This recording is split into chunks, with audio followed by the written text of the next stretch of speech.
બ્રાહ્મણ પાપી કેમ બને છે? તેમણે તમામ રસો પકવેલું ભોજન, તલ, પથ્થર, મીઠું અને માણસોને ઉપયોગી એવા પશુઓ વેચવું નહીં. તમામ પ્રકારના રંગીન સુતરાઉ વસ્ત્રો, ફળ, મૂળ, ઔષધિ, જળ, શસ્ત્ર, ઝેર, માંસ, સોમ, તમામ સુગંધી વેચવું નહીં. અને દૂધ, મધ, દહીં, ઘી, તેલ, ગોળ, દર્ભ, જંગલી પશુઓ, પંક્ષીઓ, દારૂ, ઘડી, લાખ, શીશુ, લોખંડ વગેરે તમામ ધાતુઓની વસ્તુઓ તેઓએ વેચવા નહીં. તે વેચે તો તરત જ પાપી થાય છે. દૂધ વેચવાથી 3 દિવસમાં જ તે શુદ્ર બને છે. મનુસ્મૃતિ પાના નંબર 248, શ્લોક નંબર 86 થી 92 પુરાવો છે. તેમને મતલબ કે જે છે પરમાત્માનું જ્ઞાન પ્રચાર કરીને માણસ પોતે એનું મતલબ ભરણ પોષણ કરશે. તો આ ગીતા અધ્યાય 9 એવા વ્યર્થ આશાવાળા, વ્યર્થ કર્મવાળા, વ્યર્થ જ્ઞાનવાળા અને વિપરીત બુદ્ધિના લોકો મારી રાક્ષસી, અસુરી અને મોહ પમાડનારી પ્રકૃતિનો આશરો લેનારા હોય છે.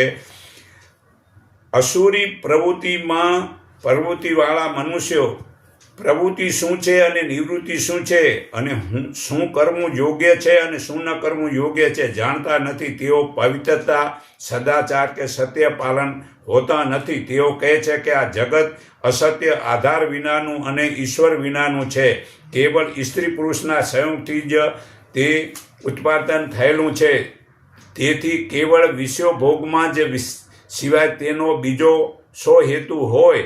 આવા અભિપ્રાયને સ્વીકારી નષ્ટ થયેલા વિવેકવાળા તે અલ્પબુદ્ધિના લોકો એ પ્રમાણે દ્રષ્ટિ પકડી ઘોર કર્મો કરતા જગતના શત્રુઓ બની તેનો નાશ કરવા માટે જ રચ્યા પચ્યા રહે છે.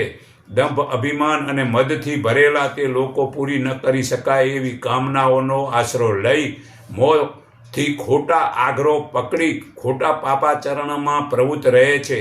દુનિયાના પ્રલય સુધી અથવા પોતાના મરણ સુધી જેનો અંત જ ના આવે એવી અમાપ ચિત્તાનો આશ્રય લઈ તેઓ કામ અને ભોગમાં જ પોતાનું સર્વથ છે એ માનીને તેમાં જ તત્પર રહે છે. સેંકડો પાસાઓથી બંધાયેલા તથા કામ ક્રોધ પરાયણ રહેનારા તેઓ વિષય ભોગ માટે અન્યાયથી ધનના ઢગલા એકઠા કરવાનો જ પ્રયત્ન કરે છે. તેઓ વિચારે છે કે આજે મેં આ મેળવ્યું અને હવે મનોરથ સફળ કરીશ. આટલું ધન મારી પાસે છે અને ફરી આટલું મેળવીશ. આ શત્રુને મેં માર્યો, બીજાને પણ હું મારીશ. હું મોટો ઈશ્વરીય છું. હું ભોગવનારો છું, પ્રતિષ્ઠાવાળો છું. હું બળવાન છું. હું સુખી